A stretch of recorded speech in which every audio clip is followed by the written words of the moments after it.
Hello दोस्तों, नमस्कार। स्वागत है आप सभी का आपके अपने YouTube channel the PCM vision में। तो दोस्तों, आप लोगों को पता होगा कि जैक के द्वारा जो है क्लास 10th और 12th का जो है वो मॉडल क्वेश्चन पेपर जारी कर दिया गया है। और ये जो वीडियो है हम आप लोग के लिए क्लास 12th के इंग्लिश कोर के लिए लेकर के आए हुए हैं, जिसमें हम लोग क्लास 12th इंग्लिश कोर का जो है कंप्लीट सॉल्यूशन देखने वाले हैं। तो आप सभी लोग वीडियो के अंत तक बने रहें, क्योंकि आप लोग को पता होगा कि आपके एग्ज़ाम के लिए इस मॉडल क्वेश्चन पेपर का कितना महत्व है। तो आप लोग कहीं भी भटके ना और सभी लोग वीडियो के अंत तक बने रहें, क्योंकि हम इस वीडियो में जो है इस मॉडल क्वेश्चन पेपर का डिटेल सॉल्यूशन देखने वाले हैं और साथ में इससे रिलेटेड क्वेश्चन भी देखने वाले हैं। तो चलिए बिना देर किए हुए हम लोग इस मॉडल क्वेश्चन पेपर को स्टार्ट करते हैं। ठीक है, तो जैसा कि आप देख सकते हैं कि ये जो मॉडल क्वेश्चन पेपर है वो आप लोग को पता होगा, कुछ जनरल इंस्ट्रक्शंस हैं तो आप उसको देख सकते हैं कि इसमें जो है टोटल 80 मार्क्स का होगा। टाइम आपको 3 घंटे मिलेगा। ठीक है, और इसमें जो टोटल क्वेश्चंस रहेंगे वो आपके 52 क्वेश्चन रहेंगे। और यहाँ पे जो है क्वेश्चन नंबर 1 से 30 तक जो है वो आपका MCQ मतलब ऑब्जेक्टिव टाइप क्वेश्चन रहेगा, जो आपका 1 नंबर का होगा। फिर इसी तरह से जो है आपका 31 से 38 तक जो क्वेश्चन होगा वो आपका शॉर्ट आंसर क्वेश्चन रहेगा। ठीक है, इसके लिए आपको 2 मार्क्स मिलेंगे। इसी तरह से आप इस इंस्ट्रक्शन को अच्छे से पढ़ लीजिएगा। तो चलिए अब हम लोग बिना टाइम वेस्ट किए हुए हम लोग अपने मॉडल क्वेश्चन की ओर देखते हैं। ठीक है, तो इसमें से जो आपका पहला क्वेश्चन है MCQ का, तो MCQ में पहला क्वेश्चन है, where is the salutation placed in a notice. Notice में जो है सैल्यूटेशन जो अभिवादन होता है तो वो कहाँ दिया जाता है। तो आप लोगों को पता होगा कि सैल्यूटेशन जो है नोटिस में कोई रोल नहीं रखता है, यानी नोटिस के लिए सैल्यूटेशन का होना ज़रूरी नहीं है। तो इसका जो करेक्ट आंसर होगा 1 का ऑप्शन नंबर डी सही हो जाएगा। There is no need to write salutation in या नोटिस।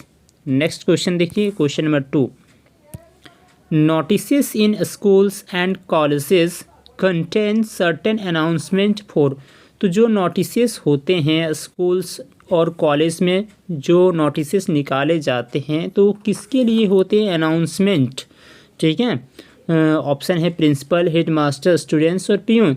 तो स्कूल्स और कॉलेज में जितने भी नोटिस होते हैं वो स्टूडेंट्स के लिए ही निकाले जाते हैं, यानी 2 का ऑप्शन नंबर सी सही है।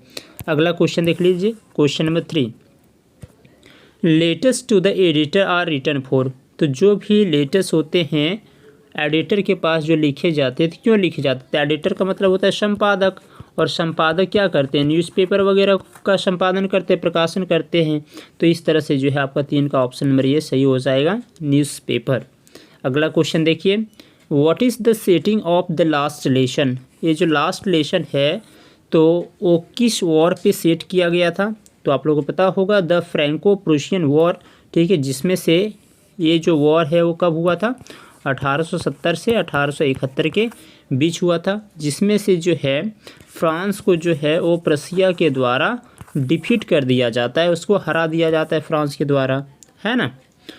अगला क्वेश्चन देखिए, question number 5, which country did France belong to. कि फ्रेंच जो है वो किस कंट्री से बिलोंग करता था।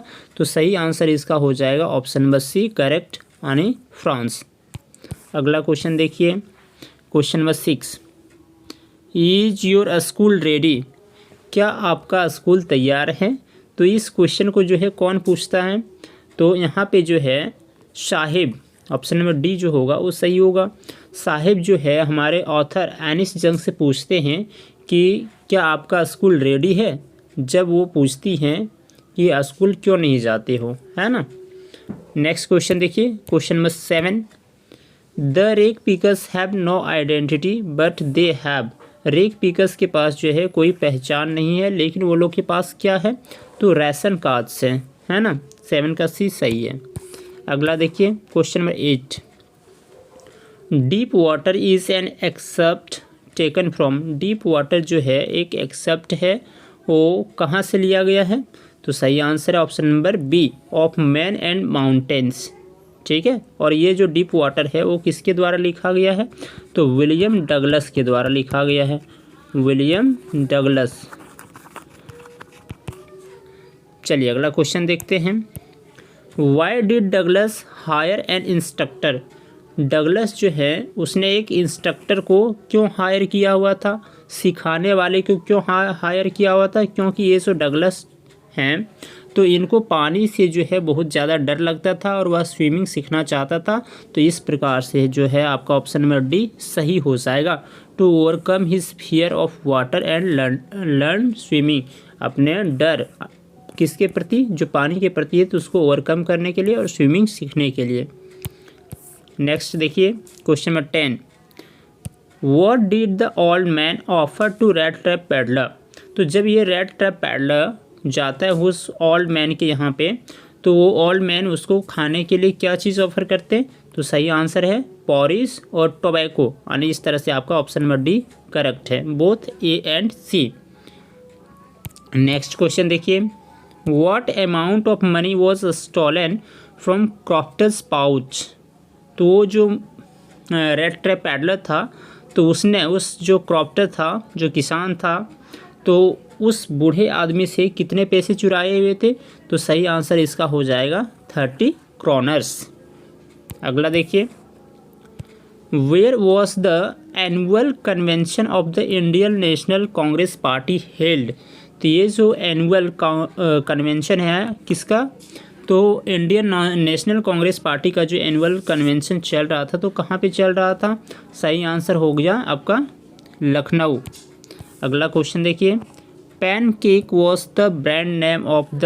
पैन केक जो है एक ब्रांड नेम है, तो आप लोगों को पता होगा कि पैन केक जो है वो एक ब्रांड नेम है किसका, तो मेकअप मटेरियल का। और ये कहाँ पे यूज़ होता है जनरली पैन केक वगैरह, तो स्टूडियोज़ वगैरह में होता है, ठीक है। नेक्स्ट देखिए, who was the boss of Gemini Studios. Gemini Studios का जो बॉस था वो कौन था, तो सही आंसर है मिस्टर एस वशान, ठीक है। और अगर क्वेश्चन आपसे पूछता कि जेमिनी स्टूडियो की स्थापना कब हुई थी, तो 1940 में, और कहाँ पे हुई थी, तो आप सभी लोग कमेंट बॉक्स में ज़रूर बताइएगा। अगला क्वेश्चन देखते हैं, Danny Casey was a football player of which team. कि डैनी केसी जो है एक फुटबॉल प्लेयर था, तो किस टीम से खेलता था, सही आंसर है इसका आयरलैंड। अगला क्वेश्चन देखिए, Sophie was a young girl who dream to be. Sophie जो है एक युवा लड़की थी, तो वह क्या चीज़ का स्वप्न देख रही थी, क्या चीज़ का वह सपना देख रही थी, ऑप्शन ये अ मैनेजर बनने का, एन एक्ट्रेस बनने का, अ फैशन डिजाइनर, या फिर ऑल ऑफ द एबव। तो आप लोगों को पता होगा कि सोफी का जो मन था वो स्थिर नहीं था, तो वह चाहती थी कि वो सब कुछ बने, उसके पास किसी भी तरीके से पैसा आए, ठीक है। तो इसका जो करेक्ट आंसर हो जाएगा option number D, all of the above. अगला देखिए, ये जो है आपका एक पोएम का यहाँ पे एक्सट्रैक्ट दे रखा हुआ है और आपसे इसको जो है आंसर देने के लिए बोला हुआ है। तो पोएम देखिए क्या है, driving from my parents home to Cochin last Friday morning I saw my mother beside me, doze open mouth her face ashen like that of your corpse and realised with pain. ठीक है, तो आप लोग पढ़ लिए इस पोएम को और आप लोग को पता भी चल गया होगा कि ये जो पोएम है वो या ये जो एक्सट्रैक्ट है वो किस पोएम से लिया गया है। तो इस एक्सट्रैक्ट को जो है माई मदर एट 66 से लिया गया है, ठीक है। तो चलिए अब हम लोग इसका क्वेश्चन देखते हैं। क्वेश्चन में 17 है, the given extract is taken from the poem. कहाँ से लिया गया ये, तो माई मदर एट 66। अगला, where was the poet driving to. ये पोइट जो है वो कहाँ जा रही थी, सही आंसर हो जाएगा कोचीन एयरपोर्ट, 18 का बी। नेक्स्ट क्वेश्चन देख लीजिए, who was sitting beside the poet. अच्छा, पोइट के बगल में कौन बैठी हुई थी, तो उसकी mother, her mother. Next, what type of words does the poet talk about in the poem keeping quiet. ठीक है, तो यहाँ तक ही आपका क्वेश्चन नंबर 19 तक ही जो है वो पोएम का क्वेश्चन था। अब 20 से जो है फिर से आपका बुक का क्वेश्चन है। तो what type of words does the poet talk about in the poem keeping quiet. तो ये जो चैप्टर है कीपिंग क्वाइट, तो इनमें जो पोइट हैं तो किस प्रकार के वॉर के बारे में बात करते हैं। तो आप लोग को पता होगा कि कीपिंग क्वाइट जो है वो किसके द्वारा लिखा गया है, पाब्लो नेरूडा के द्वारा लिखा गया है। पाब्लो नेरुडा के द्वारा लिखा गया है और इसको जो है पाब्लो नेरुडा को वो लिटरेचर के लिए नोबेल प्राइज़ मिला गया है। पाब्लो नेरुडा को जो है लिटरेचर के लिए नोबेल प्राइज़ दिया गया है। कब दिया गया है? तो 1971 में। ठीक है, तो इनमें जो है क्वेश्चन है आपका कि इस पोएम में कवि जो हैं किस प्रकार के वॉर के बारे में बात करते हैं। Green Wars, Wars with gas, Wars with fire, सभी इनमें से जो है सभी सही हो जाएगा। अगला क्वेश्चन देखिए, question number 21। Whom did the enchanted youth and Endymion resolve to seek? तो इसका जो करेक्ट आंसर हो जाएगा ऑप्शन नंबर ए, सिंथिया और moon goddess, the moon goddess. ठीक है, सिंथिया हम लोग किसको बोलते हैं? जो चंद्रमा की देवी होती है उसी को सिंथिया बोला जाता है। अगला क्वेश्चन देखिए, what are the things of beauty mention in the poem? तो इस पोएम जो है थिंग्स ऑफ ब्यूटी में तो कौन कौन सा थिंग्स ऑफ ब्यूटी की चीज़ें जो है सुंदर वस्तुएं को यहाँ पे मेंशन किया गया है? तो इसका सही आंसर हो जाएगा आपका option number D, all of the above. यानी sun and moon, young trees and streams और फिर फ्लावर्स, ये सब सारा है। ठीक है, अगला देखिए question number 23। Who was Sam in the third level? तो थर्ड लेवल जो है उनमें से सैम कौन था? अब यहाँ से जो है आपका वो सेकेंड बुक से क्वेश्चन स्टार्ट है। तो यहाँ पे जो है सैम वो कौन था थर्ड लेवल में जो मिला था? तो सही आंसर हो जाएगा इसका option number C, a psychiatrist and a friend of Charlie. ठीक है, एक साइकेट्रिस्ट था और एक दोस्त था किसका? चार्ली का। ठीक है, कोई कमेंट बॉक्स में ये बताएंगे कि चार्ली की वाइफ का नाम क्या था? तब तक अगला क्वेश्चन देखते हैं। Let tigers beware, who said this? कि कह दो टाइगर लोग सावधान रहे। और इस स्टेटमेंट को जो है किसने कहा? तो सबसे छोटा जो प्रिंस था कौन? The prince Jung Bahadur.